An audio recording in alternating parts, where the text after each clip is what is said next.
I did not have permission from Vice President Lenny to talk about what we talked about. Pero ito lang yung gusto ko sabihin din sa mga tao. Hindi pa dahil kasi hindi alam ng mga tao or walang picture na lumalabas ay hindi ko ginagawa.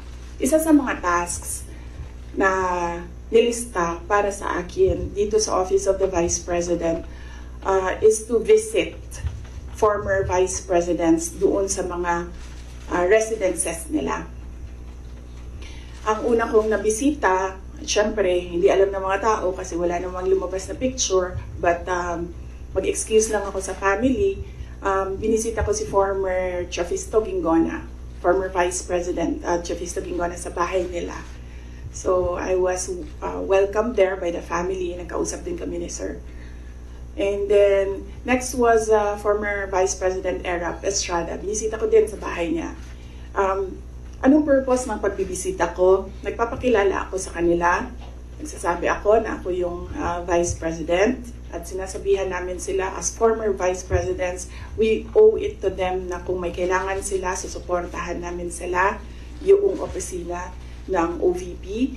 And we invite them to lend us memorabilia para sa Office of the Vice President Museum. So binisita ko si former President Erap Estrada sa bahay niya. Binisita ko si former Vice President Gloria Macapagal Arroyo sa bahay niya. And then ngayon, I had the opportunity to visit Vice President Robredo sa bahay niya. So dalawa na lang, and I still have 4 years to go. Dalawa na lang ang hindi ko pa nabibisita sa bahay nila. Si former VP Binay and former VP De Castro. Hindi ko nasasagutin yung details kasi I understand hindi din nagsasabi ng detalye si VP Len.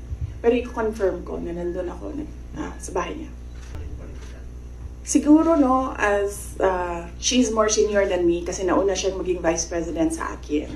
Kung meron lang dapat magsalita, siguro dapat si Vice President Lenny yun kasi bahay niya yun and siya yung binisita. So, napaka-assuming ko naman kung ako yung magkukwento, ako na nga yung bisita, ako pa yung madaldal. So, kung si Vice President Lenny Robredo ay walang sinasabi, respetuhin natin kung ano yung gusto niya. Hindi yan yung nasagot ko, no? Pero nasagot ko na yung question about political alliances noong araw na umalis ako sa Department of Education. Sabi ko doon, inimbita ako ni President Marcos na sumama sa kanila. Inimbita din ako ni former President Duterte na sumama din sa kanila. And right now, hindi ako, ang sinasabi ko nga noon, I'm single and ready to mingle. But right now, hindi ako handa na sumama kahit kanino man